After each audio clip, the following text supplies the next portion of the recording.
Noah Sinclair had everything: wealth, power, and a wedding at New York's Grand St. Patrick's Cathedral. But when his bride left him at the altar, his world crumbled. Seeking escape, he found himself in a quiet town, and in the orbit of a woman who saw the man, not the fortune. Could heartbreak be the beginning of something real?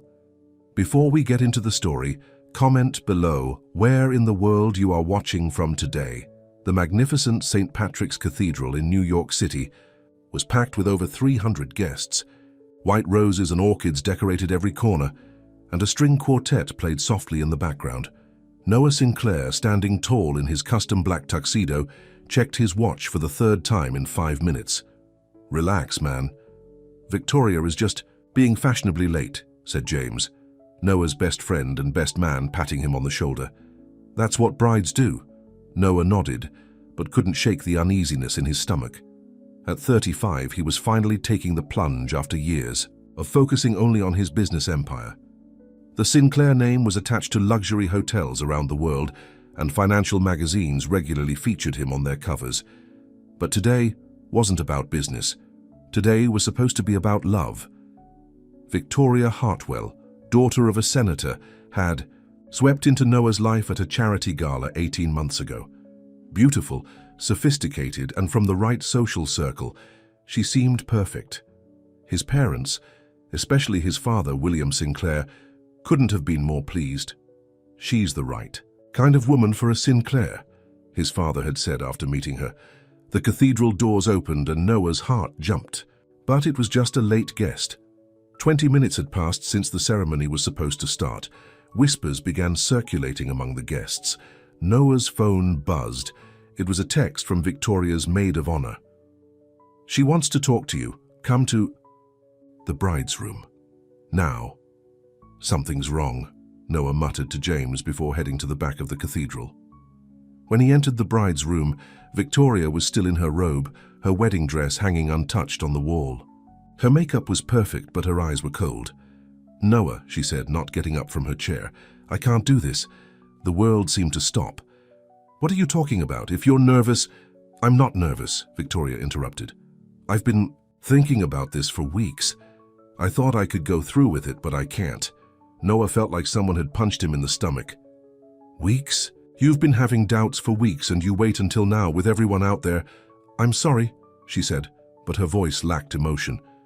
"You're a good man, Noah, but this isn't what I want." "What happened?" Noah asked, struggling to keep his voice steady. "Just tell me what changed," Victoria sighed. "Nothing changed, that's the problem. You're all about work, building your empire. Even our honeymoon was scheduled around your business meetings in Paris." "I cancelled those meetings, you know I did." "It's not just that." She twisted the 5-carat diamond engagement ring on her finger. "I need someone who puts me first, always." The door opened, and Senator Hartwell, Victoria's father, walked in. His expression was a mixture of embarrassment and anger. "Noah, I'm sorry about this," he said stiffly, "but perhaps it's for the best." Noah looked between them, a horrible realization dawning. "This isn't just about me working too much, is it? There's someone else." Victoria's silence was answer enough. "How long?" Noah demanded. "It doesn't matter," Senator Hartwell interjected. "What matters is avoiding a scene. We can tell the guests there was a medical emergency." Noah laughed bitterly. "A medical emergency? 300 people are sitting out there, including every important business contact I have, my entire family. And you want me to lie?" "Noah, please." Victoria finally stood up. "Don't make this harder than it has to be." "Harder for who? You?" Noah felt something breaking inside him. "You know what? You're right. I'm all about business. So let's handle this like business." He walked to the door, then turned back. "You can keep the ring. Consider it payment for showing me who you really are before it was too late." Noah strode down the corridor, James rushing to meet him halfway. "What's going on?" James asked, concerned. "The wedding's off," Noah said flatly. "Victoria decided she doesn't want to. Marry me after all." "What now? Is this some kind of joke?" "I wish it was." Noah straightened his tie. "Come with me. I need to tell everyone." Despite James's protests and Victoria's father's attempts to stop him, Noah walked back into the main Hall of the cathedral. The music stopped as he approached the altar. The crowd fell silent, sensing something was wrong. Noah cleared his throat, his voice echoing in the vast space. I want to thank everyone for coming today. Unfortunately, I have to inform you that there won't be a wedding. Victoria has decided not to marry me. Gasps filled the cathedral. Noah could see his mother covering her mouth in shock, his father's face turning red with anger and embarrassment. The reception at the plaza is cancelled, but I've arranged for the food to be donated to the city shelter. Again, thank you for coming. With that, Noah walked straight down the aisle and out the cathedral doors, ignoring the eruption of whispers and the flashing cameras of society photographers who would ensure his humiliation made headlines by evening. Outside, ignoring the calls from his family and friends, Noah got into his black Bentley and drove away. His phone rang continuously, but he turned it off. He drove for hours with no destination in mind, eventually finding himself on the highway heading north out of the city. 3 days later, Noah sat in a small motel room in a town called Pine Grove, staring at the newspaper in his hands. As expected, his humiliation was front-page news in the society section. Sinclair left at the altar, hotel heir's wedding disaster. Accompanying the article was a photo of him walking out of the cathedral alone, his face a mask of controlled pain. He'd turned, his phone on briefly to let his assistant know he was alive, but gave no details of his whereabouts. There were dozens of missed calls and messages, from his parents, James, business associates, and even one from Victoria that he deleted without reading. Noah tossed the newspaper into the trash and looked around the basic motel room, a far cry from the luxury suites of his own hotels. But that was the point. No one would look for Noah Sinclair in a place like this. His laptop dinged with an email notification. It was from James, with a link to another news article. Against his better judgment, Noah clicked it. The headline made his stomach turn. Victoria Hartwell spotted in Hamptons with tech billionaire X. The photos showed Victoria looking cozy with Ryan Patterson, founder of a social media platform, and her ex-boyfriend from before she met Noah. So that's who it was, Noah muttered, slamming his laptop shut. He grabbed his jacket and left the motel room needing fresh air. Pine Grove was a small town with a main street lined with local businesses. A diner, a hardware store, a small movie theater, and at the corner a bookstore called Page Turner. Without much thought, Noah walked into the bookstore, seeking a quiet place to clear his head. The shop was cozy, with shelves packed with books and the scent of coffee in the air. A small counter with a coffee machine stood in the corner. Can I help you find something? Noah turned to see a young woman with warm brown eyes and chestnut hair pulled back in a simple ponytail. Her smile was genuine, unlike the practiced smiles he was used to in his social circle.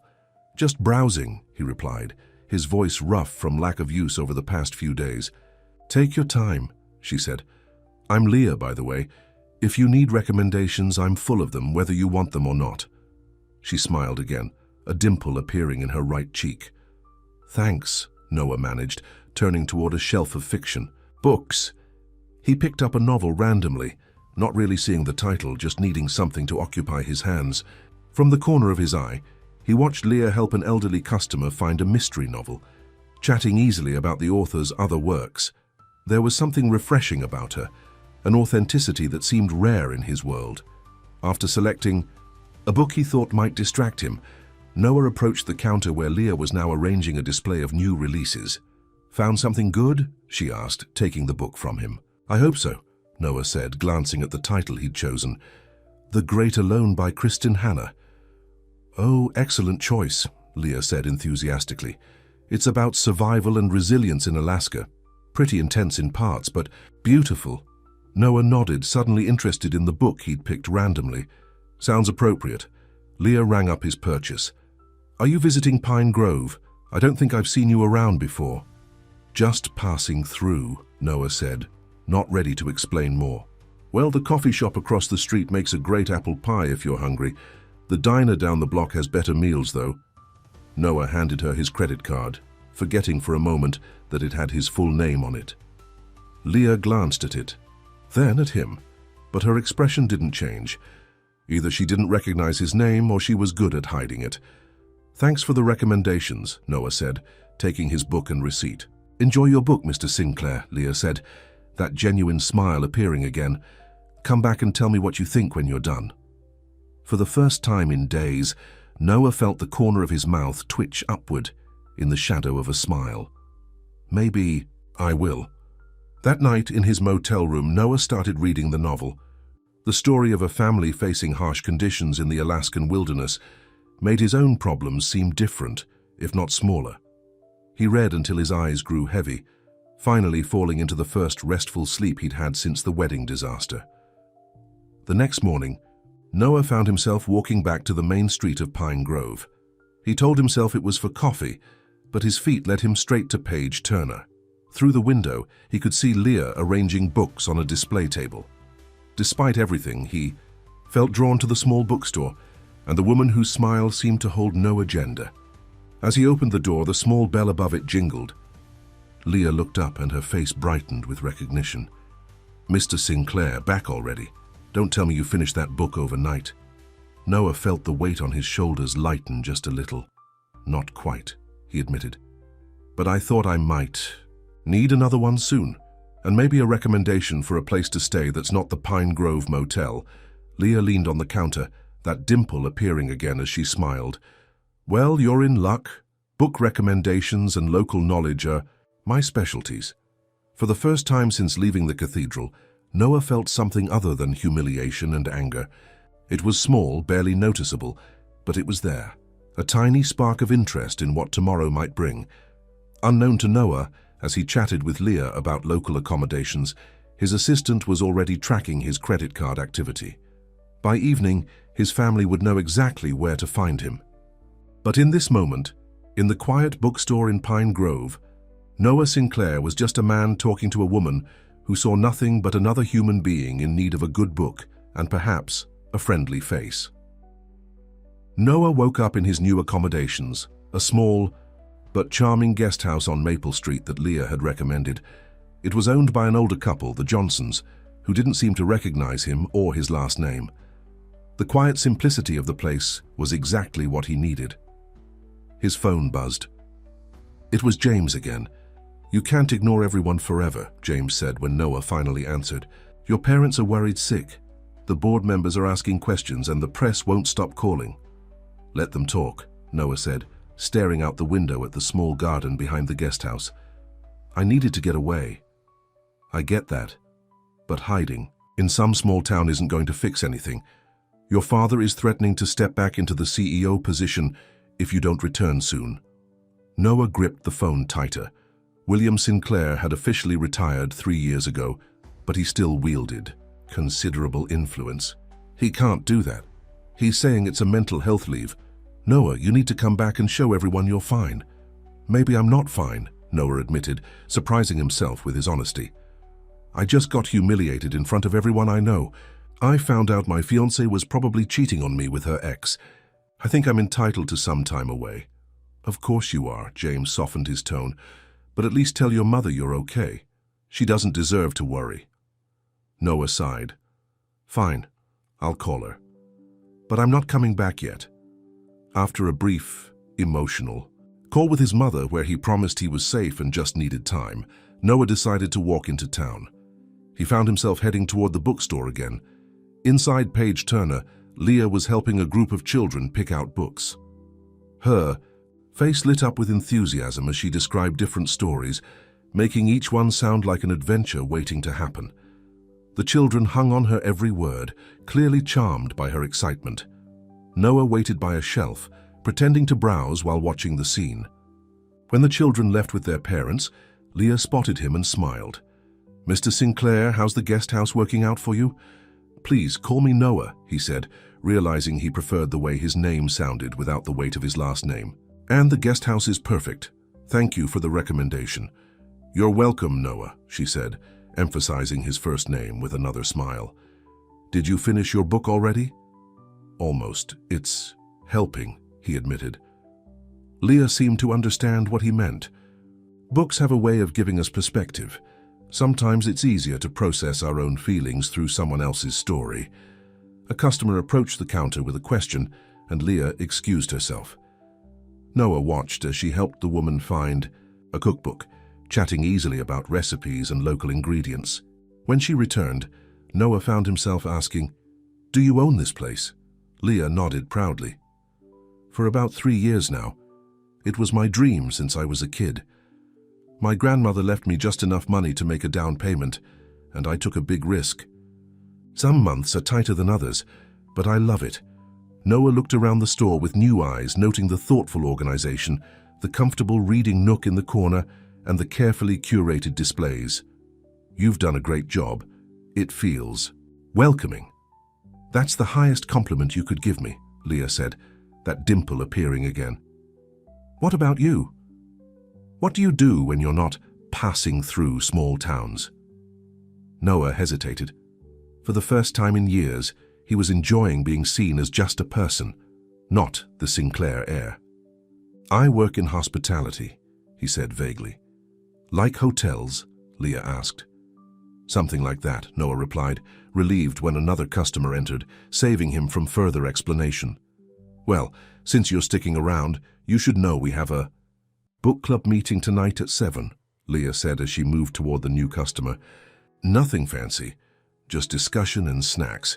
You're welcome to join." Noah wasn't a book club kind of person, he never had been, but something about the simple invitation touched him. "I'll think about it," he said. Later that evening, Noah surprised himself by walking back to Page Turner at 7 o'clock. Through the window, he could see a small group gathered in the reading nook. Leah was passing out glasses of wine and laughing at something someone had said. For a moment, he almost turned away. These people were strangers. This wasn't his world. But then Leah looked up and saw him through the window. Her smile and wave were so genuine that his feet moved forward almost of their own accord. "You came," Leah said as he entered. "Everyone, this is Noah. He's staying in town for a while. Noah's, meet the Tuesday night book club." The group welcomed him warmly. There was Mark, the local high school English teacher, Eleanor, who ran the bakery down the street, Tom and Sarah, a retired couple, and Diane, the town librarian. None of them seemed to recognize him, and the conversation focused entirely on the book they'd been discussing, a mystery novel Noah hadn't read.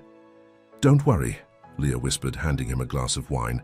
"You don't have to contribute, just enjoy the company." And surprisingly, he did. The conversation was animated but thoughtful, and when they occasionally drew him in with a question about his opinion on mysteries or favorite authors, he found himself answering honestly, rather than trying to sound impressive. As the evening wound down, Leah walked with Noah to the door after the others had left. "Thanks for coming," she said. "I hope it wasn't too boring for you." "It wasn't boring at all," Noah replied truthfully. "It was nice." Leah studied his face for a moment. "You look like someone who doesn't have nice very often in his life." The observation was so accurate, it caught Noah off guard. "Is it that obvious?" Leah shrugged. "I'm good at reading people. It comes with the territory when you're around books all day." Noah found himself wanting to tell her everything, about Victoria, the wedding, his family's expectations, but he held back. He wasn't ready to become Noah Sinclair, jilted billionaire in her. "Highs? Well, thank you for including me," he said instead. "Any time," Leah replied. "We're here every Tuesday, and I'm here every day if you need more book recommendations or just someone to talk to." The following morning, Noah's peaceful breakfast at the local diner was interrupted when his father called. "This has gone on long enough," William Sinclair said without preamble. "The board meeting is in 3 days. You need to be there." "I told you I'm taking some time." "Time's up," his father interrupted. "Victoria Hartwell is old news. The press has moved on to other scandals. It's time for you to come back and do your job." Noah felt a familiar tension building in his chest. His father had always been able to make him feel like a failure with just a few words. "The company is stable. My team can handle things for a few more days." "It's not about the company," William lowered his voice. "It's about perception. Every day you hide out in that town, you look weaker. Is that the image you want, the abandoned groom who ran away?" The words hit their mark. Noah's jaw tightened. "I'll think about it." "Don't think. Act. That's what I taught you." After hanging up, Noah sat staring at his coffee. His father was right about one thing: hiding wouldn't solve anything. But the thought of returning to New York, facing the pitying looks and whispered comments, made his stomach turn. Without conscious decision, he found himself walking to Page Turner again. The bell jingled as he entered, and Leah looked up from where she was helping an elderly man select an audiobook. "Just a minute," she mouthed to Noah with a quick smile, before turning her full attention back to her customer. Noah browsed aimlessly, not really seeing the books in front of him. His mind was caught between his father's demands and his own desire to stay hidden a little longer. "You look like you're carrying the weight of the world today," Leah said, approaching him after her customer left. "Bad news?" Noah sighed. "Family stuff, work stuff. Reality catching up with me, I guess." Leah nodded sympathetically. "Want to talk about it over coffee? I was about to take my lunch break." Noah hesitated, then nodded. "That would be nice." Leah flipped the sign on the door to "Back in 30 minutes, and they walked to the coffee shop across the street. They found a quiet table in the corner, and after ordering, Leah looked at him expectantly. "So, what's the reality that's catching up with you?" Noah took a deep breath. "I have to go back to New York soon." "For work?" "Ah," Leah nodded. "And you're not ready?" "It's complicated," Noah admitted.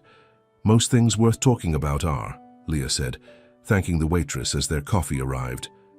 "I'm a good listener, if you want to uncomplicate it."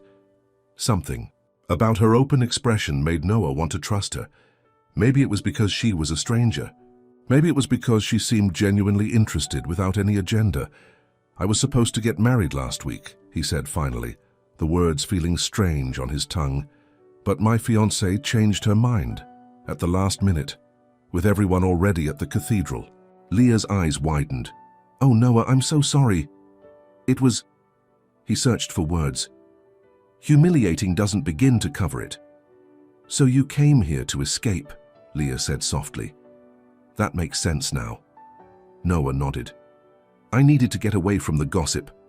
The questions, the pity. But my father is right. I can't hide forever. Your father sounds..." Leah paused, seeming to search for a diplomatic word. "Demanding, controlling, a perfectionist who never taught me it was okay to fail," Noah suggested with a bitter smile. "I was going to say concerned, but your words paint a clearer picture," Leah said gently. Noah laughed slightly, the sound rusty. "Sorry, my relationship with my father is another complicated thing." "And what about your relationship with yourself?" Leah asked, sipping her coffee. "Are you okay?" The question caught Noah off guard. No one in his life ever asked if he was okay. Not really. They asked about business deals, stock prices, social appearances, but not about him. "I don't know," he answered honestly. "I thought Victoria was different. I thought she saw me, not just my name or my bank account. Finding out she didn't has made me question everything." Leah reached across the table and briefly touched his hand. "For what it's worth, I think she's the one who lost something valuable, not you." Noah felt warmth spread through him at her words and the simple touch. "You don't even know me." "I know enough," Leah said simply. "You're kind to Mrs. Johnson at the guest house. She told me you fixed her leaky faucet yesterday. You listened attentively at book club even though you hadn't read the book. And you have sad eyes that light up when you talk about something you care about." Noah stared at her, speechless for a moment. "You're very observant." "It's a gift and a curse," she said with a small smile. "So when do you have to go back?" "There's a board meeting in 3 days. I should be there," Leah nodded. "Then you have 3 days to enjoy Pine Grove. Have you seen the lake yet? Or the hiking trails? This place has a way of healing people if you let it." The thought of returning to New York seemed a little less daunting after talking with Leah. "I'd like to see more of the town. Would you be willing to show me around? When you're not working, of course." The dimple reappeared as Leah smiled. "I closed the store at 5 today. The lake is beautiful at sunset." For the first time since the wedding disaster, Noah felt a flutter of something that might have been happiness. "It's a date," he said, then quickly corrected himself. "I mean, not a date, just..." Leah laughed, the sound bright and genuine. "I knew what you meant, but I wouldn't mind if it was a date either." Noah felt a blush rise to his cheeks. something that hadn't happened since he was a teenager. 5 o'clock then. The rest of the day passed in a strange mix of anxiety and anticipation. Noah took care of some work emails, had a brief conversation with his assistant about rescheduling meetings, and then changed his shirt 3 times before heading back to the bookstore at 5. Leah was locking up when he arrived, looking different in jeans and a light blue sweater, instead of the more professional clothes she wore during business hours. "Right on time," she said with a smile. "Ready to see the prettiest spot in Pine Grove." They walked together through the small town, Leah pointing out places of interest: the historic town hall, the diner that served the best pie in the county, the community theater where she volunteered. "You really love this town," Noah observed. "I do," Leah admitted. "I grew up here, moved away for college, tried the big city thing for a while, but Pine Grove always felt like home." "What city did you try?" Noah asked, curious about her past. "Boston, for college, then New York for 2 years after that." Noah stopped walking. "You lived in New York?" Leah nodded. "I worked at a big publishing house. The job looked perfect on paper, working with books, decent salary, exciting city.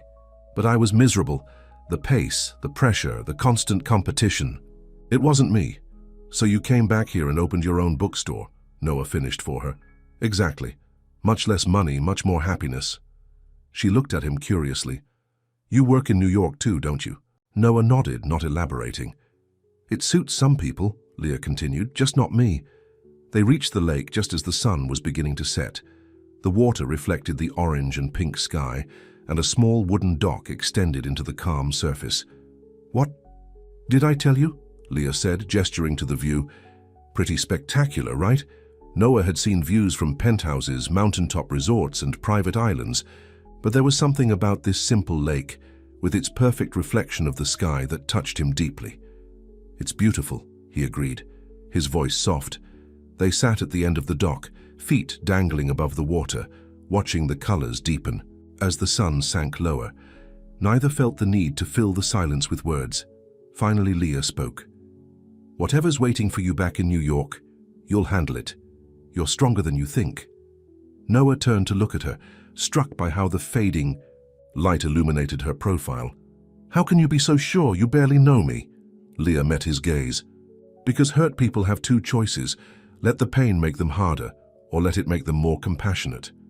You chose the second option. That takes strength." In that moment, Noah wanted nothing more than to kiss her. But it was too soon, the wounds from Victoria still too fresh. Instead, he simply said, "Thank you." Leah seemed to understand what went unsaid. She smiled and turned back to the sunset. "You're welcome." As darkness fell and they walked back to town, Noah realized that for the first time in years, he wasn't thinking about business deals or social obligations or his father's expectations. He was simply present, enjoying the company of a woman who seemed to see past all his defenses, but a part of him knew this peaceful interlude couldn't last. Soon he would have to return to being Noah Sinclair, CEO of Sinclair Hotels, and when Leah discovered who he really was, everything would change. She would see him differently, the way everyone else did. The thought cast a shadow over his newfound contentment. He had less than 3 days left in Pine Grove, and he was already dreading the moment he would have to say goodbye to the first person in years who made him feel like just a man, not a fortune. What Noah didn't know was that Leah had recognized his name from the beginning. She'd seen the news about the jilted hotel heir, but she'd chosen to let him have his anonymity, waiting for him to trust her enough to share his truth in his own time. And unknown to both of them, someone else had discovered Noah's whereabouts. Victoria Hartwell was already planning a visit to Pine Grove, having decided that perhaps she'd made a mistake after all. The small-town peace Noah had found was about to be shattered. The next morning, Noah woke up feeling lighter than he had in weeks. His time with Leah at the lake had given him a sense of peace he hadn't experienced in years. After a quick breakfast, he decided to take a walk around Pine Grove before stopping by the bookstore. His phone buzzed with a text from James. "Board members calming down after I showed them your email about working remotely. But your father is still on the warpath, call him." Noah sighed and put the phone away. He'd deal with his father later. Right now, he wanted to hold on to this newfound tranquility for as long as possible. As he rounded the corner to Main Street, Noah spotted Leah outside her bookstore, arranging a display of sale books on a table. She was wearing a simple green dress that made her brown eyes look even warmer. Her face lit up when she saw him. "Good morning," she called. "Sleep well?" "Better than I have in a long time," Noah admitted, helping her straighten a stack of books. That was about to topple over. "Must be the fresh country air," Leah said with a smile. "Or maybe the lack of city noise. Or maybe the company," Noah replied before he could stop himself. A blush crept up Leah's cheeks. "Careful, Mr. New York. That almost sounds like flirting." Noah laughed, surprised at how easy it felt. "Would that be so terrible?" Leah pretended to consider the question. "I suppose I could tolerate it for a little while."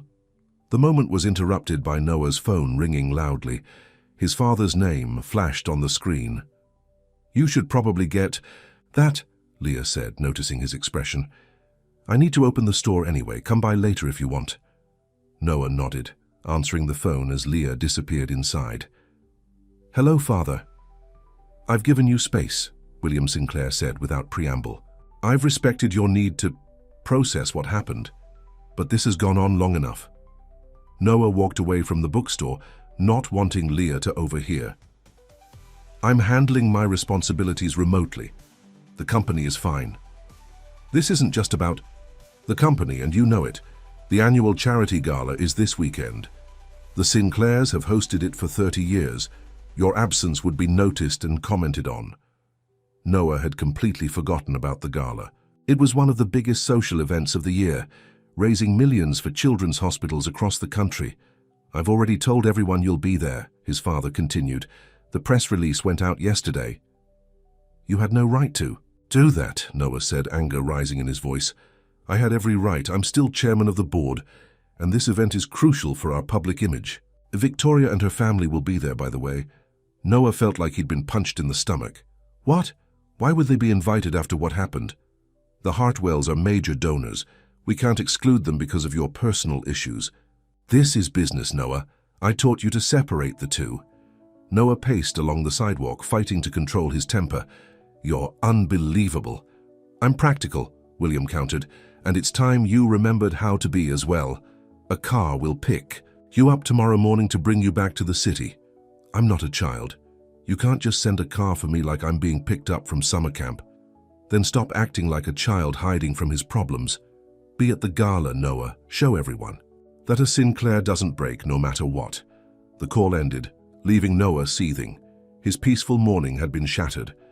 The real world was calling, and he couldn't ignore it any longer.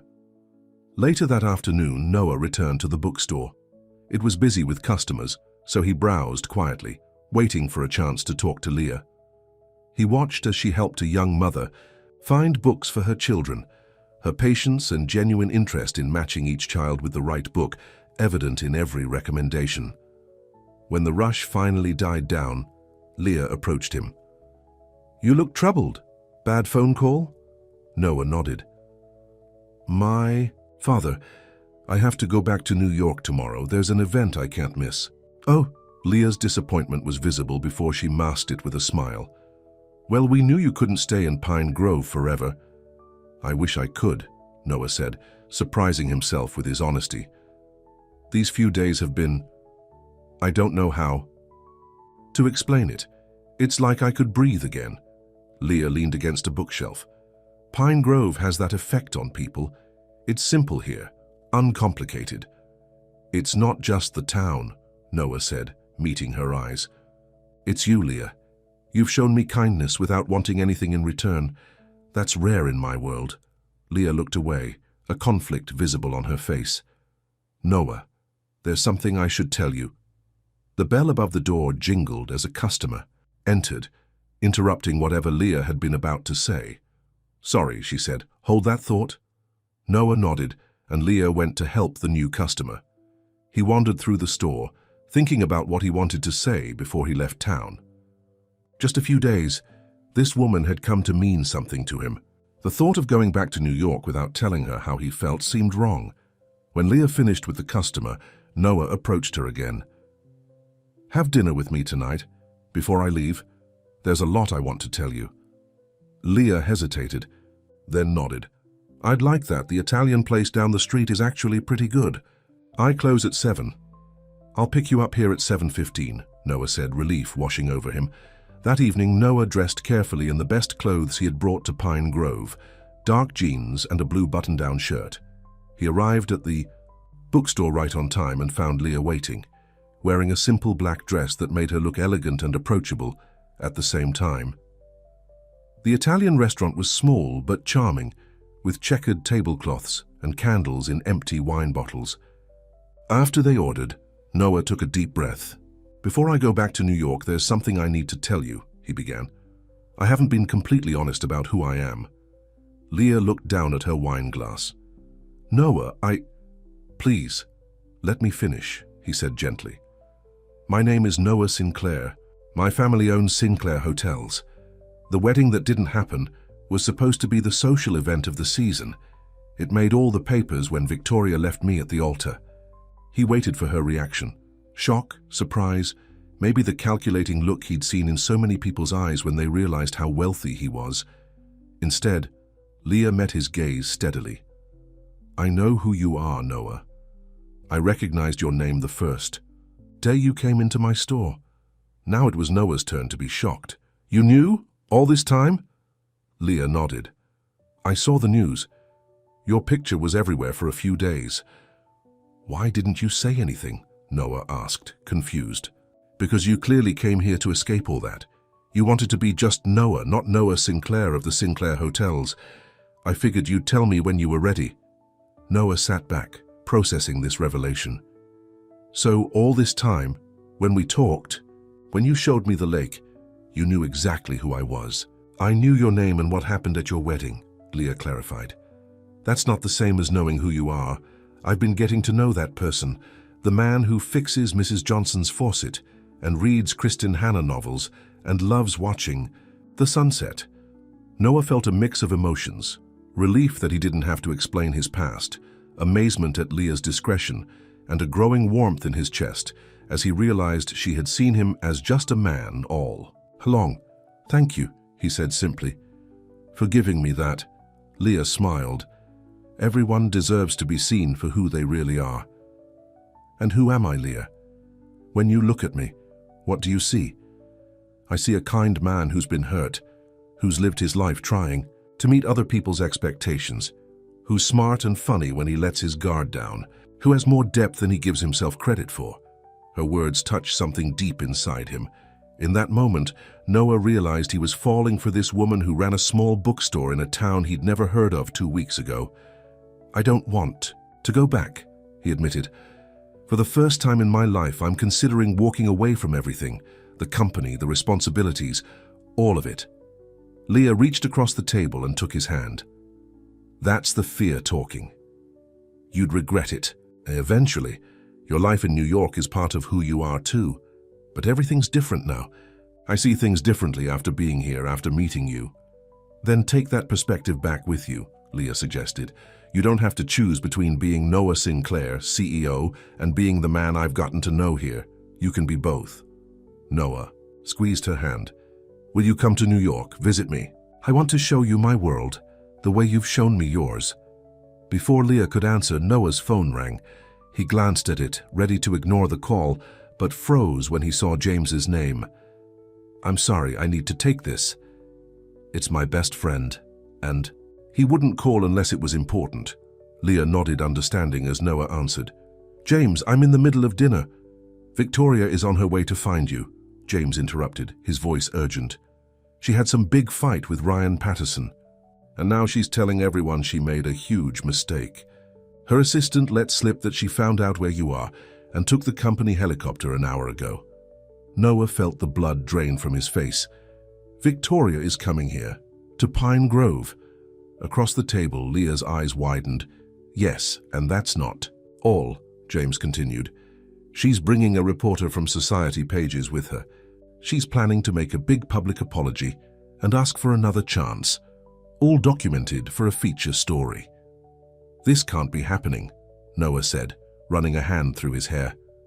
How did she even find out where I am? Your father told her, James said grimly. He thinks this would be the perfect solution to all the negative press, the happy reunion, the second chance at love. It's a better story than the jilted groom. Noah's stomach churned with anger and disbelief. When will they get here? The helicopter was scheduled to land at the regional airport about 20 minutes ago. They'll have a car waiting. I guess you have maybe 30 minutes before they track you down. Thanks for the warning, Noah said, hanging up. Leah was looking at him with concern. Your ex-fiancé is coming here. Noah quickly explained the situation, watching as Leah's expression shifted from concern to disbelief. She's bringing a reporter to ambush you with some public reconciliation? Leah shook her head. That's just cruel. That's Victoria, Noah said bitterly. Everything is about image and publicity. What are you going to do? Leah asked. Noah's mind raced. He could hide, but that would only delay the inevitable. He could confront Victoria, but doing so in front of a reporter would only create more drama. There was really only one option. I need to leave now before she finds me. Go back to New York tonight instead of tomorrow. Disappointment flickered across Leah's face, but she nodded. I think that's wise. You should be able to control how and when you see her again. Noah signaled for the check, then looked at Leah intently. Come with me. What? She blinked in surprise. Come to New York. Tonight. You can stay at my guest apartment. I'll show you the city, not as a tourist, but as a local. Please, Leah. I'm not ready to say goodbye. Leah hesitated. Noah, this is crazy. I have a bookstore to run. I can't just leave. Just for the weekend, Noah pressed. Eleanor from the book club could watch the store for you, couldn't she? You said she's helped out before. Yes, but I know it's sudden, Noah acknowledged. But something is happening between us, Leah. I think you feel it too. Don't you want to see where it might lead? Leah's expression softened. Of course I do, but rushing off to New York to escape your ex-fiancé isn't exactly a solid foundation for whatever this is becoming. Noah paid the bill, then took both her hands in his. You're right, but I'm not asking you to rescue me from Victoria. I'm asking for a chance to show you my world, the way you've shown me yours, to find out if what we're feeling can exist outside of Pine Grove. A commotion outside the restaurant caught their attention. Through the window they could see a sleek black car pulling up. A blonde woman in an expensive designer outfit stepped out, followed by a man with a camera. That's her, Noah said, his voice tight. We need to go. Now. They slipped out the back, cut out of the restaurant, just as Victoria and the reporter entered through the front. Noah led Leah through back alleys until they reached the guest house. I need 10 minutes to pack my things, Noah said, out of breath from their hasty retreat. Will you come with me? Please. Leah looked torn. This is happening so fast. No, Noah said, touching her cheek gently. And I would never pressure you. If you want to stay, I understand. But I meant what I said at dinner. These past few days with you have changed something in me. I don't want to lose that feeling. Leah took a deep breath, then nodded.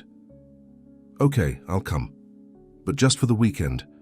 And I need to call Elena and make arrangements for the store. Relief washed over Noah. Thank you, I'll get my things and call for a car. Meet me back here in 30 minutes. They parted ways, Noah rushing into the guest house while Leah hurried home to pack. As he threw his belongings into his bag, Noah's mind raced. Was he being impulsive, asking Leah to come to New York? Was he just using her as a shield against Victoria? No, he realized. What he felt for Leah was real, more real than anything he'd felt for Victoria. With Victoria, he'd been following a script. Successful businessman marries socially appropriate woman. With Leah, he was writing his own story for the first time. 30 minutes later, a black SUV pulled up to the guest house. Noah loaded his bag inside just as Leah approached, carrying a small overnight bag. Elena agreed to watch the store, she said, looking both nervous and excited. I still think this is crazy. The best stories usually are, Noah replied with a smile, taking her bag and helping her into the car. As they drove out of Pine Grove, Noah felt a mixture of regret at leaving this peaceful haven and anticipation about showing Leah his world. He hoped she wouldn't be overwhelmed by it, by the wealth, the social pressure, the constant scrutiny. What he didn't know was that Victoria had already discovered they'd slipped away. Furious at being outwitted, She had gotten Noah's New York address from his father and changed her plans. Instead of a reconciliation in Pine Grove, she would create an even bigger scene at the charity gala. And Leah, despite her confident words, to Noah, was harboring her own doubts. She had seen the beautiful, sophisticated Victoria through the restaurant window. How could a small-town bookstore owner compete with that kind of polished perfection? Was she setting herself up for heartbreak? By following Noah into his world, the SUV sped through the night toward New York City, carrying two people who had found an unexpected connection in a small town, now headed toward a confrontation neither of them was prepared for. 3 hours later, they arrived at Noah's penthouse, apartment overlooking Central Park. As the elevator doors opened directly into his foyer, Leah gasped at the view through the floor-to-ceiling windows. "This is where you live?" she asked, taking in the spacious, elegantly decorated space. "One of my places," Noah admitted, suddenly self-conscious about the obvious display of wealth. "The guest room is through here. It has its own bathroom." He showed her to a beautifully appointed bedroom that was larger than Leah's entire apartment above her bookstore. "This is a lot to take in," Leah said, setting her bag down carefully. "I know it's different from Pine Grove," Noah said. "But it's just a place. It doesn't change who I am, who we are together." Leah gave him a small smile. "I hope you're right." They were interrupted by Noah's phone ringing. It was James. "You made it back to the city?" James asked when Noah answered. "Just got in. Is Victoria still in Pine Grove?" "No, she figured out you'd gone and came back to the city too." "Noah, I think she's planning something for the gala tomorrow night. Her assistant was making calls about press coverage." Noah sighed. "Of course she is. Everything's a performance with her." After ending the call, he turned to Leah. "We should get some rest. Tomorrow's going to be challenging." "The famous charity gala your father mentioned?" Leah asked. Noah nodded. "It's a big deal. And now it seems Victoria is planning to create some kind of scene there." "What do you want to do?" Leah asked. "I have to go. The Sinclair family has hosted this event for decades. But you don't have to come. It might get uncomfortable." Leah straightened her shoulders. "I came to New York to see your world, Noah. The good and the bad. I'm not going to hide in your guest room while you face your ex-fiancée alone." Noah felt a wave of gratitude. "Thank you. But there's one problem. It's a formal event. Do you have a gown?" Leah laughed. "In my overnight bag? No. The most formal thing I own is the black dress I wore to dinner." "We'll go shopping tomorrow," Noah decided. "There's a boutique that can handle rush alterations." The next morning, after a quick breakfast, Noah took Leah to an exclusive boutique on Fifth Avenue. The salespeople fawned over him, clearly recognizing the Sinclair name. They brought out gown after gown for Leah to try on, each more extravagant than the last. "These dresses cost more than my car," Leah whispered to Noah when the saleswoman stepped away. "I can't let you spend this kind of money on me." "Consider it a loan," Noah said. "And it's not just for you. It's for me too. I need a beautiful woman on my arm to help me face Victoria tonight." Leah gave him a skeptical look. "I'm not sure I can compete with her in the beauty department." "You're not competing," Noah said firmly. "You're completely different people. And for what it's worth, when I look at you, I see something I never saw in Victoria: authenticity."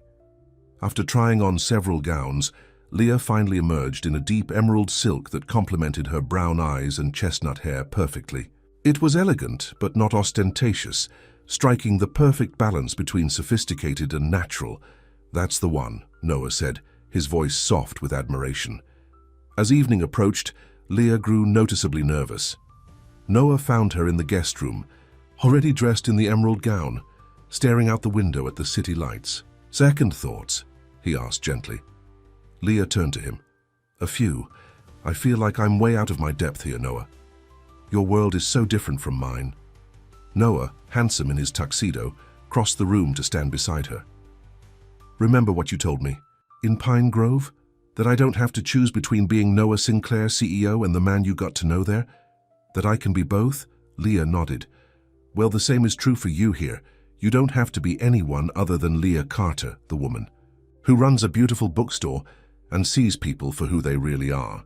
Leah smiled, some of the tension leaving her shoulders. "When did you get so wise?" "I had a good teacher," Noah replied. offering her his arm. "Ready to face the lions in their den?" "As ready as I'll ever be," Leah said, taking his arm. The limousine delivered them to the Plaza Hotel, where red carpet had been laid out for the arrivals. Photographers lined the entrance, flashbulbs going off continuously as the city's elite made their way inside. When Noah stepped out of the car with Leah, the photographers surged forward, calling his name. This was the first public appearance of the jilted groom since the wedding disaster. "Stay close to me," Noah murmured to Leah, who looked overwhelmed by the attention. As they walked the red carpet, Noah could hear the whispers. "Who is she?" "That's not Victoria." "Where did he find her?" Inside the grand ballroom, the event was in full swing. Hundreds of New York's wealthiest and most influential people mingled, sipping champagne and admiring the elaborate decorations. Noah felt Leah's hand tighten on his arm as they entered. He led her through the crowd, introducing her to those he couldn't avoid, keeping the conversations brief. Then he spotted his parents across the room. William and Eleanor Sinclair were holding court with a group of business associates. His mother noticed him first, her face lighting up with relief. She hurried over, his father following more slowly. "Noah," Eleanor embraced him. "We were so worried about you." "I'm fine, Mother," Noah said, returning her hug before turning to Leah. "I'd like you to meet Leah Carter. Leah, these are my parents, William and Eleanor Sinclair." Eleanor smiled warmly, but William's gaze was cool and assessing as he looked Leah over. "Miss Carter," William said with a formal nod. "I wasn't aware Noah was bringing a guest tonight." "It was a last-minute decision," Noah explained, feeling a familiar tension at his father's disapproving tone. "Well, any friend of Noah's is welcome," Eleanor said smoothly, trying to defuse the awkwardness. "How did you two meet?" Before Leah could answer, a buzz ran through the crowd. Noah turned to see Victoria entering the ballroom, looking stunning in a designer red gown. The reporter who had accompanied her to Pine Grove was just a few steps behind, notepad in hand. Victoria spotted Noah immediately and began making her way toward him, a determined smile on her face. "Brace yourself," Noah muttered to Leah. "The show is about to begin." Victoria Hartwell glided across the ballroom like a woman on a mission, her red gown drawing every eye in the room. Behind her, the society reporter scribbled notes frantically, clearly sensing a juicy story unfolding. Noah felt Leah stiffen beside him as Victoria approached. "Noah, darling," Victoria said, her voice carrying just enough to ensure nearby guests could hear. "You're a hard man to track down these days." "Victoria," Noah replied coolly. "I wasn't expecting to see you here." Victoria's practiced smile didn't waver. "Your father was kind enough to ensure my invitation wasn't rescinded. After all, our families have supported this charity for years." Noah's father stepped forward. "Victoria, you look lovely as always." "Thank you, William," she said warmly, before turning her attention to Leah. "And who is your friend, Noah?" Before Noah could answer, Leah extended her hand. "I'm Leah Carter. It's nice to meet you, Victoria." Victoria barely touched Leah's hand. "Carter? I don't believe I know the Carter family." "You wouldn't," Leah said simply. "I own a bookstore in Pine Grove." Victoria's eyebrows shot up. "A bookstore? How quaint." She turned back to Noah. "Noah, could we speak privately? Just for a moment?" Noah shook his head. "Anything you have to say can be said here." Victoria glanced meaningfully at the reporter hovering nearby, then back at Noah. "Please, 5 minutes is all I ask." Noah looked at Leah, who nodded slightly. "It's okay," she said softly. "I'll be fine." 5 minutes, Noah agreed reluctantly. "No more." He followed Victoria to a quiet corner of the ballroom, aware of the curious glances from the other guests. "What is this about, Victoria?" he asked, once they were relatively alone. "The dramatic entrance, the reporter following you around, what are you playing at?" Victoria's composed facade cracked slightly. "It's not a game, Noah. I made a terrible mistake." "Which mistake would that be?" "Leaving me at the altar? Or running straight to Ryan Patterson afterward?" Victoria had the grace to look embarrassed. "I panicked. The wedding, the commitment, it all became overwhelming. Ryan was familiar, safe, But it was a mistake. We broke up 2 days ago. And now you're back, Noah said flatly. How convenient. I know how this looks, Victoria said, reaching for his hand. But I've realized what I threw away. We were good together, Noah. Our families, our social circles, everything fits. We can put this unfortunate incident behind us and start fresh. Noah pulled his hand away. There is no we anymore, Victoria. You made your choice. People make mistakes, she insisted. Surely you can understand that. The press loves a reconciliation story. We could announce it tonight, give them something positive to report instead of dwelling on the wedding that wasn't. Noah stared at her in disbelief. That's what this is about, fixing your public image.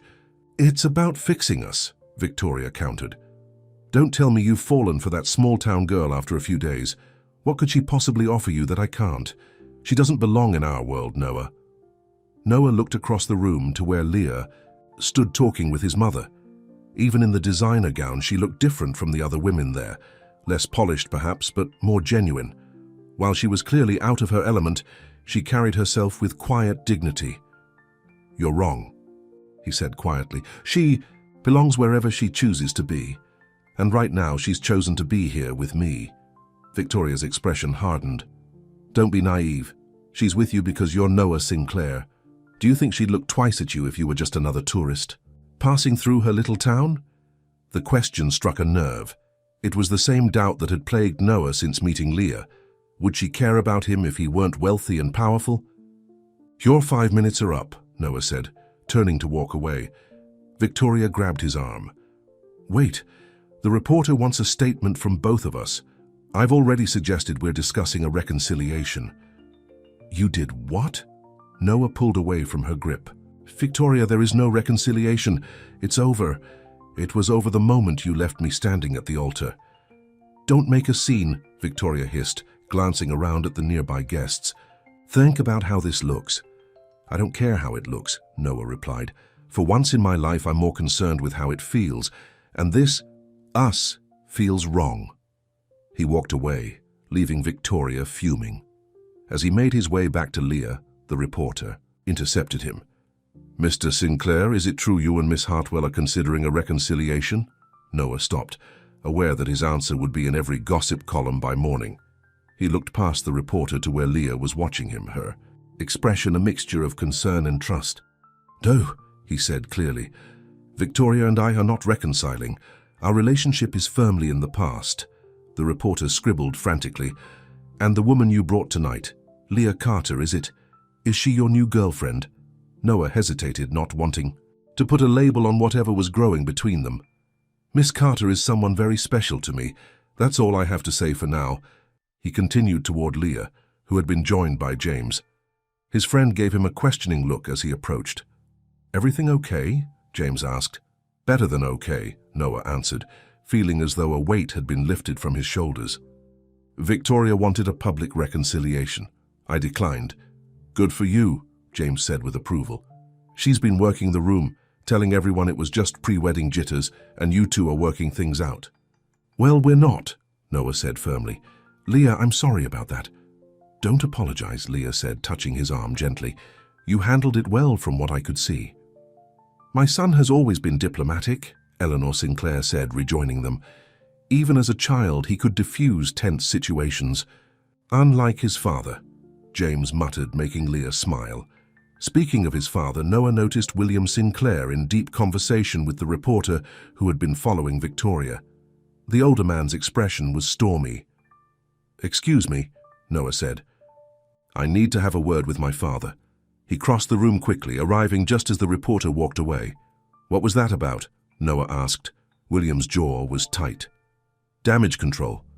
That reporter was about to run with Victoria's version of events, that you two were reconciling. I made it clear that wasn't the case. Noah was surprised. I thought you wanted me to get back together with Victoria. I wanted what was best for the family and the company, William corrected. Victoria showed her true colors when she left you at the altar. A Sinclair deserves better than that. For the first time in years, Noah felt a moment of genuine connection with his father. Thank you, William nodded stiffly. This Leah woman, Your mother seems to like her." Coming from William Sinclair, this was practically a ringing endorsement. "I like her too," Noah said simply. "She's not what I would have chosen for you," his father admitted. "But I've been wrong before." Before Noah could reply, a commotion near the main entrance caught everyone's attention. Victoria was having a very public argument with Ryan Patterson, who had apparently crashed the gala. "You said it was over between you two," Ryan shouted, gesturing toward Noah. "But the minute we have a fight, you run back to him." Victoria looked mortified as every guest turned to stare. "Ryan, stop it. You're making a scene." "I'm making a scene?" Ryan laughed bitterly. "You're the one who told the press you were getting back together with your ex." The reporter who had been following Victoria was frantically taking notes, clearly delighted by this new development. "Perhaps we should give them some privacy," Noah suggested to the room at large, trying to defuse the situation. But Ryan had spotted him. "Sinclair, did she tell you we were engaged?" "That's right. She said yes to me 3 days after leaving you at the altar." A collective gasp went through the crowd. Victoria's face turned as red as her dress. "Ryan, please," she begged. "Not here." "Why not here?" Ryan demanded. "You love an audience, that's why you left Sinclair at the altar instead of breaking it off privately. That's why you made sure the press knew when you came crawling back to him." Security personnel were moving toward Ryan, but the damage was done. Victoria's carefully constructed image was crumbling before everyone's eyes. Noah felt a hand slip into his. Leah was beside him, her presence calming. "Let's step outside for a moment," she suggested quietly. "Give them some space to deal with this." Noah nodded gratefully, and they slipped out onto a terrace overlooking the city. The night air was cool and refreshing after the tension inside. "I'm sorry you had to witness that," Noah said as they stood at the railing. "Don't be," Leah replied. "I think it was important for you to see." "How so?" "It shows you made the right choice," Leah said simply, "in refusing to reconcile with her." Noah looked out at the city lights. "To be honest, there was a moment when I wondered if I should. Not because I still have feelings for her, but because it would have been easier, expected, the path of least resistance." "The easy path rarely leads anywhere worth going," Leah said softly. Noah turned to look at her. In the moonlight, with the city glittering behind her, she looked beautiful. Not in the polished, perfect way Victoria did, but in a real, warm way that touched his heart. "How did you get so wise?" he asked with a small smile. "Books," Leah replied with a grin. "I read a lot, remember?" They both laughed, the tension of the evening dissolving. "Thank you for coming with me tonight," Noah said. "I know this isn't your world. It's been educational," Leah admitted, "though I think I prefer Pine Grove." "So do I," Noah said, surprising himself with the realization. Pine Grove felt more like home in 3 days than New York has in years. Inside, they could hear the orchestra starting up for dancing.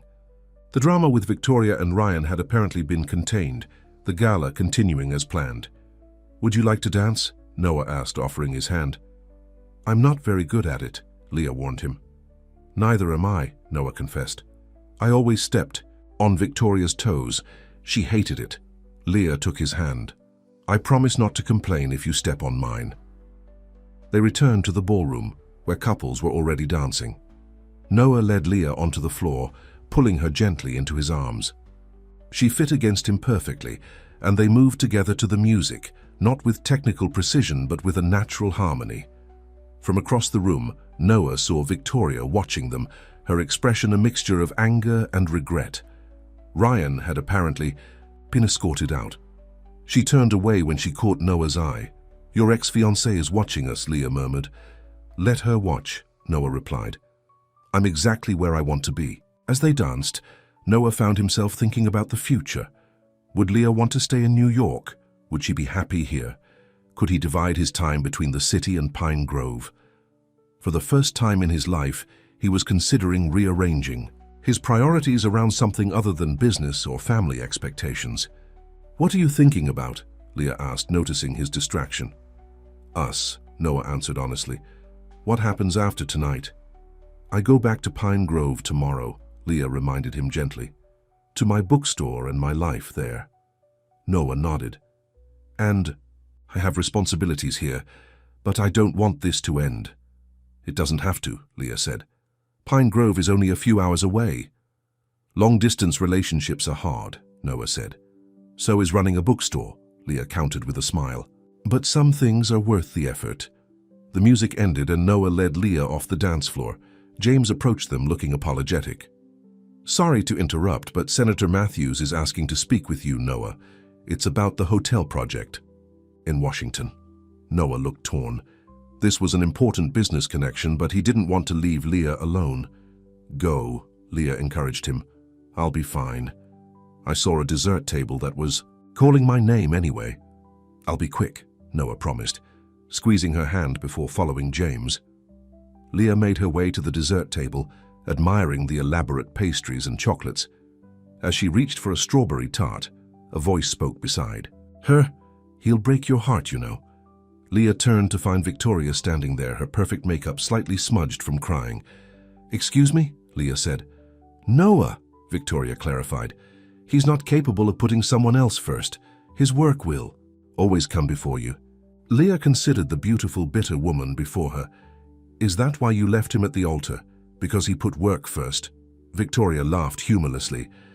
I left him because we made better business partners than lovers. The Sinclair Hartwell merger looked good on paper, but there was no passion. I thought Ryan could give me that. And did he? Leah asked. For about 5 minutes, Victoria admitted. Then I realized I'd traded steady boredom for chaotic drama. Not much of an upgrade. She studied Leah carefully. What do you see in Noah?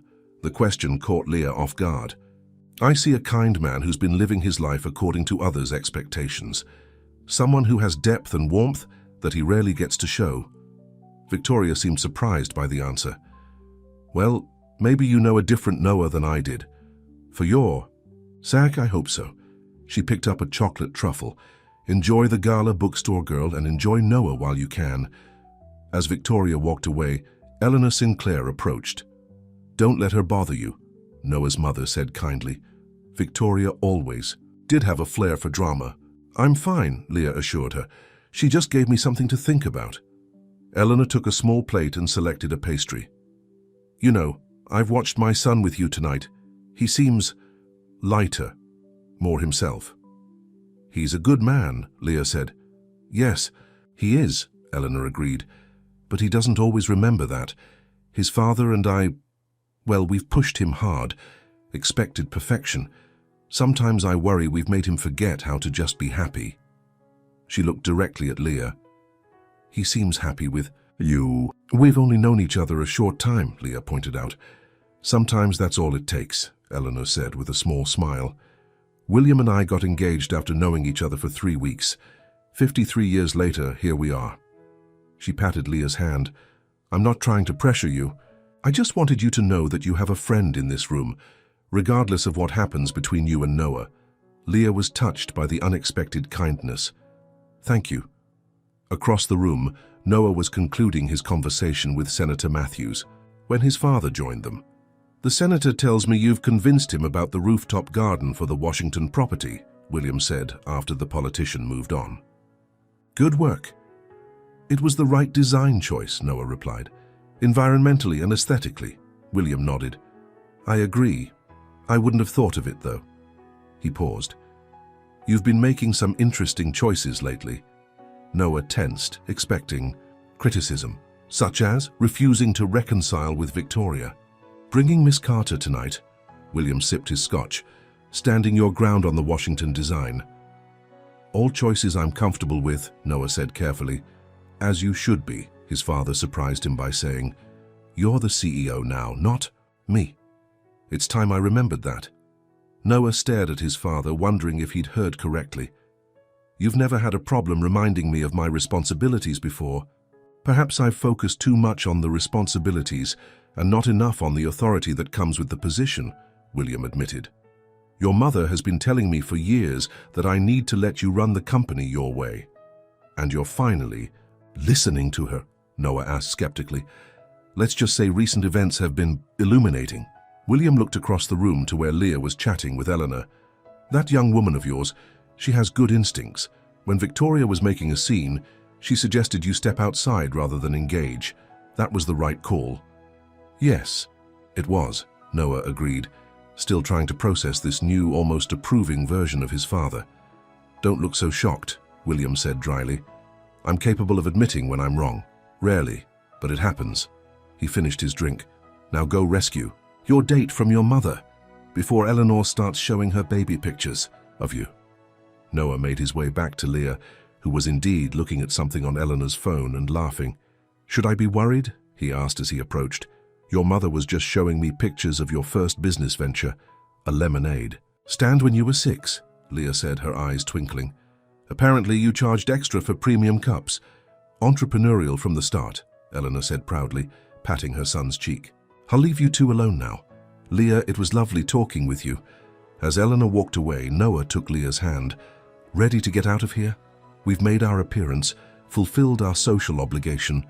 We can go if you want. Are you sure? Leah asked. This is your family's event, and I've done my part, Noah assured her. Besides, there's somewhere I'd like to take you. After saying goodnight to his parents and James, Noah led Leah outside where his driver was waiting. They slipped into the back of the car, both relieved to be away from the crowd and the drama. Where are we going? Leah asked as they drove. Through the city. Somewhere special to me, Noah replied. Somewhere few people know about. 20 minutes later, the car pulled up in front of a nondescript building in a quieter part of the city. Noah led Leah inside and up to the 3rd floor, where he unlocked a door to reveal a cozy apartment. Unlike his penthouse, with its impressive views and expensive furnishings, this place was warm and lived in. Bookshelves lined the walls, filled with well-read volumes. A comfortable sofa faced a small fireplace. The kitchen was small but functional. What is this place? Leah asked, running her fingers along the spines of books on a nearby shelf. My real home, Noah said simply. I bought this apartment when I was in college. It was all I could afford at the time. When I started making real money, my father insisted I buy the penthouse, said it was more appropriate for a Sinclair. But I kept this place. It's where I come when I need to remember who I really am. Leah looked around with new understanding. It's wonderful. It feels like you. No one knows about this place except James, Noah admitted. Not my parents, not Victoria, no one. Until me, Leah said softly. Until you, Noah agreed, taking her hands in his. I wanted you to see it because I want you to know the real me. Not just Noah Sinclair, CEO, or even the man you met in Pine Grove, the whole me. Leah's eyes were warm as she looked up at him. I'd like that very much. Noah gently pulled her closer. Leah, I know we've only known each other a short time, but I've never felt this way before. With you, I can just be myself, no pretenses, no expectations. I feel the same way, Leah admitted. But Noah, our lives are so different. You're here. I'm in Pine Grove. You run a global company, I run a small bookstore. Details, Noah said dismissively. Important details, yes, but not insurmountable ones. He touched her cheek gently. We'll figure it out. If you want to, that is. I do, Leah said with certainty. I just don't want either of us to change who we are or give up what matters to us. We won't, Noah promised. We'll find a way to make it work. I can spend part of my time in Pine Grove. You can visit me here. We'll build something that works for both of us. It won't be easy, Leah warned. The best things rarely are, Noah replied, echoing her words from earlier that night. He leaned in slowly, giving her time to pull away if she wanted. But Leah moved toward him, meeting him halfway as their lips finally met in a gentle kiss that quickly deepened with the feelings that had been building between them since that first day in the bookstore. When they finally broke apart, both a little breathless, Noah rested his forehead against Leah's. Stay with me, he whispered. Not just tonight. Stay in New York a few more days. Let me show you my world, the real parts of it, not just the fancy galas and penthouses. Leah hesitated. The bookstore. Call Elena again, Noah suggested. Ask if she can cover for a few more days. I'll fly you back myself when you need to go. Leah smiled. You're very persuasive, Mr. Sinclair. Is that a yes? Noah asked hopefully. It's Yes, Leah agreed, but only if you promise to visit Pine Grove soon. The lake is even more beautiful in the morning light. It's a deal, Noah said, sealing it with another kiss. The next few days were a blur of happiness as Noah showed Leah his favorite places in the city, not the tourist attractions or exclusive restaurants, but the hidden gems he'd discovered over the years. They walked through Central Park in the early morning mist, browsed in tiny bookshops in forgotten corners of the city, and ate at hole-in-the-wall restaurants with the best food Leah had ever tasted. In the evenings, they returned to Noah's secret apartment, talking for hours about books, dreams, and their very different lives. With each passing day, they found more common ground, more reasons to believe that what they had found together was worth fighting for. When it was finally time for Leah to return to Pine Grove, Noah kept his promise and flew her back himself, borrowing a friend's small plane. "You're full of surprises," Leah said as they soared above the clouds. "I didn't know you could fly." "There's still a lot we don't know about each other," Noah pointed out. "That's the adventure." As they landed at the small regional airport near Pine Grove, Noah felt a strange mixture of sadness and anticipation. He would miss Leah terribly, but he was already planning his return trip. "When will I see you again?" Leah asked as they drove toward her bookstore. "I have meetings I can't reschedule for the next 2 weeks," Noah said regretfully.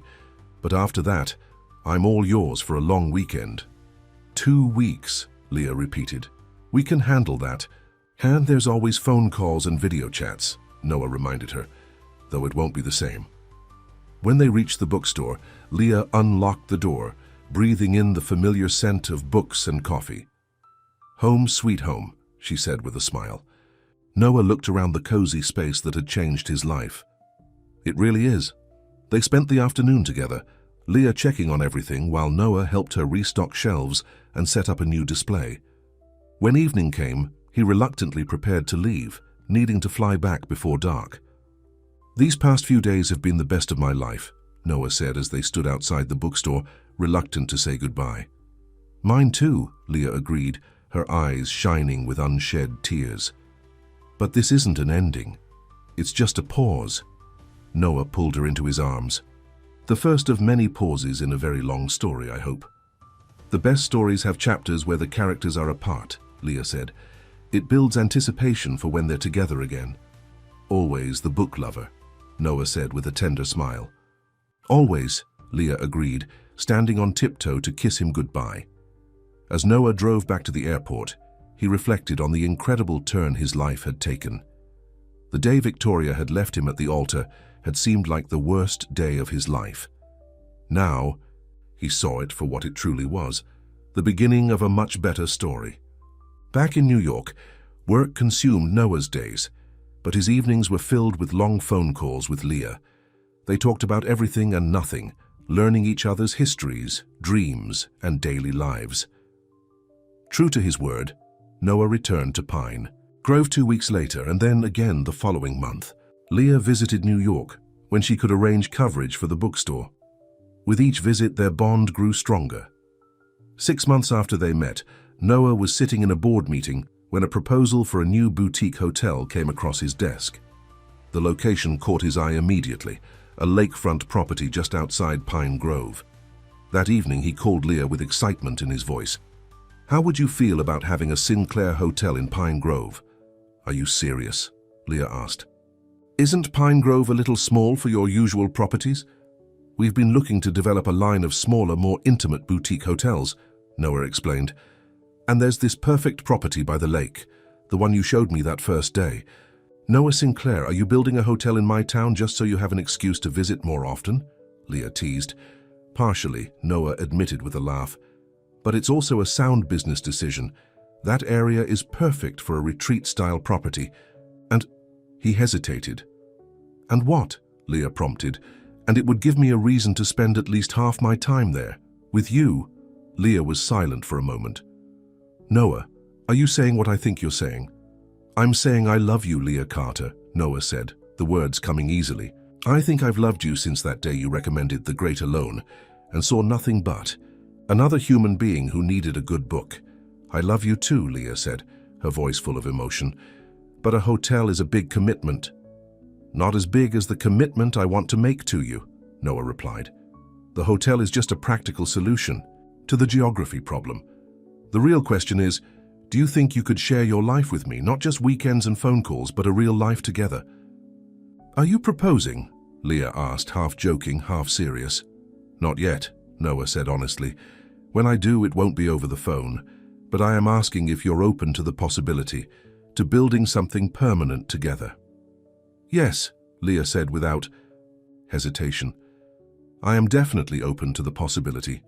1 year after Victoria had said no at the altar, Noah stood at the edge of the lake in Pine Grove, watching the sun set over the water. Beside him, Leah was skipping stones across the calm surface. 5 skips, she exclaimed as her stone bounced across the water. Beat that, city boy. Noah laughed and tried his own stone, which sank immediately. I concede defeat. Smart man, Leah said, slipping her hand into his. The boutique hotel was under construction on the other side of the lake, its eco-friendly design already taking shape. Noah had opened a small satellite office in Pine Grove, allowing him to split his time between there and New York. The commute wasn't always easy, but they made it work. Leah's bookstore was thriving, having gained attention as the favorite haunt of a certain hotel magnate. She had hired a full-time assistant to help when she visited Noah in New York. I have something for you, Noah said, reaching into his pocket. It's our anniversary, 1 year since we met. And what an incredible year it's been, Leah said, accepting the small gift box he handed her.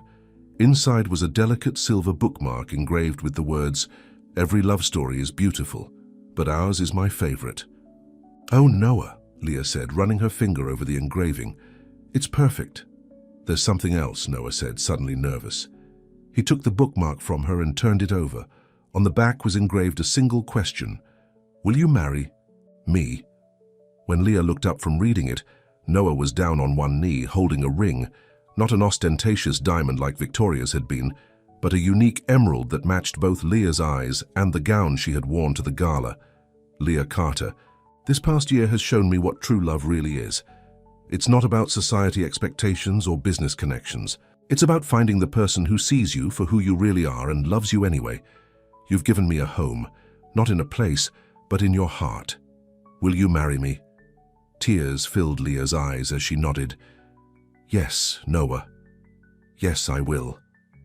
As he slipped the ring onto her finger and pulled her into his arms for a kiss, Noah thought about the journey that had brought them to this moment. Victoria's no at the altar had felt like the end of his world.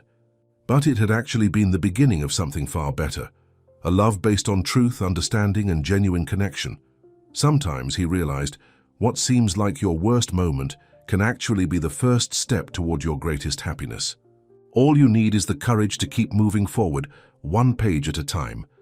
The sun set over the lake, painting the sky in shades of orange and pink, as Noah and Leah began writing the next chapter of their story together.